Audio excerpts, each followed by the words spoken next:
Greetings people, I am Lucifer Seraph. You see this thing?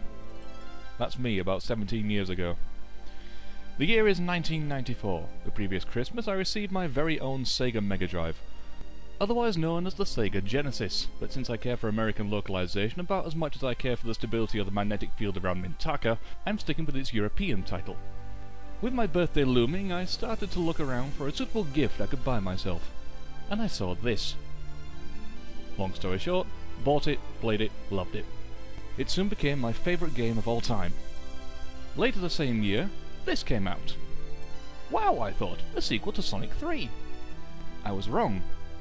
This isn't a sequel, children. It's an add-on, an expansion pack, DLC from the 90s if you will. Combined with Sonic 3, you get Sonic 3 and Knuckles. Avid viewers of the DBT Gamer's videos will already know my opinion of this game, but for those of you who don't watch the DBT Gamer, let me fill you in. Best fucking game ever. Now, ever since this godlike entity was made available to us lowly mortals, the Sonic series has had somewhat of a decline. A rather steep decline. Steep? It's effing vertical. Yes, let's just say Sonic's best days are far behind him. Personally, I blame Nintendo, simply because I'm a child of Sega, and the Wii is a pretentious waste of plastic. Recently, however, Sega finished work on the next nail in Sonic's coffin, Sonic Generations, yet another failed attempt of Sega to resurrect the franchise. And to add insult to evisceration, the game was bundled with a copy of Sonic 3 and Knuckles, almost like the developers were saying, "Look, we knew what we were doing once. Please remember the days when we weren't shite." So I downloaded this game on Steam for about £20. That's £18.95 for Sonic 3 and Knuckles, 15p for Sonic Generations, and the rest was to make the Sonic team feel like they accomplished something. So to vaguely celebrate the fact that Sonic was good once, I decided to do a Let's Play of Sonic 3 and Knuckles. Now I understand that not all of my viewers are going to be familiar with the good old Sonic games, so allow me a few minutes to enlighten you. Sonic the Hedgehog. A blue hedgehog with attitude and a gimmick. As his name implies, he's really fast. With the ability to curl up and plough through almost anything that stands in his path, he has earned the title of hero and is the stable protagonist of the Sonic games. Miles Prower, otherwise known as Tails. A fox who idolises Sonic. He also has a gimmick. He's an irritating mutant with an extra limb. By spinning his tails around in a manner that would realistically shatter all the bones in his spine, he can propel himself into the air. He is also the only character that ever bothered to learn how to swim. Knuckles the Echidna, Sonic's rival.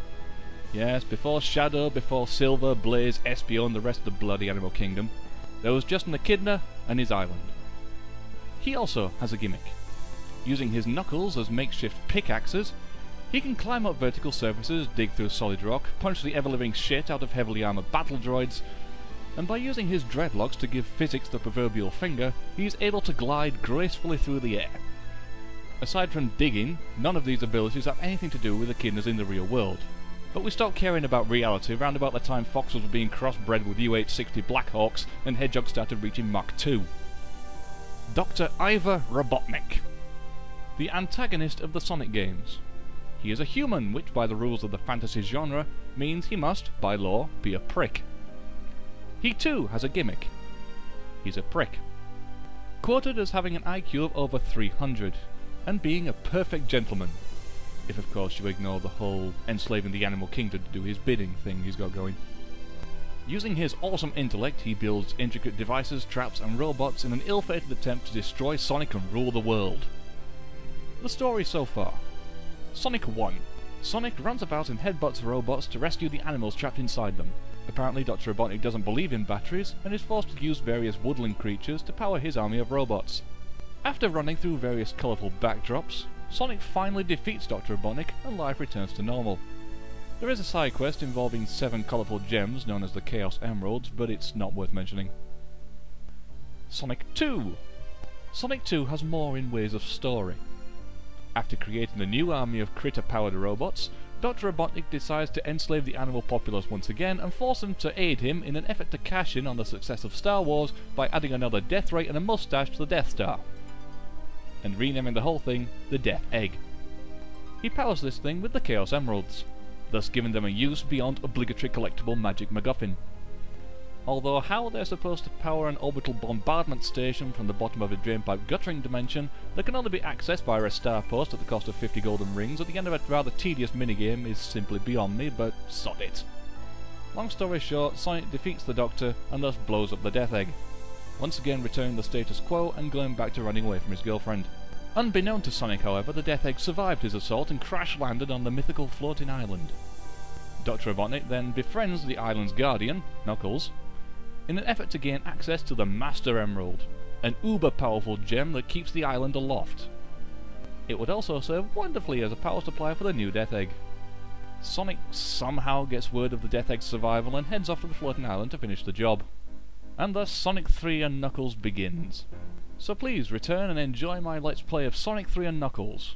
See you in part 1. Until then, this is Lucifer Seraph, signing off.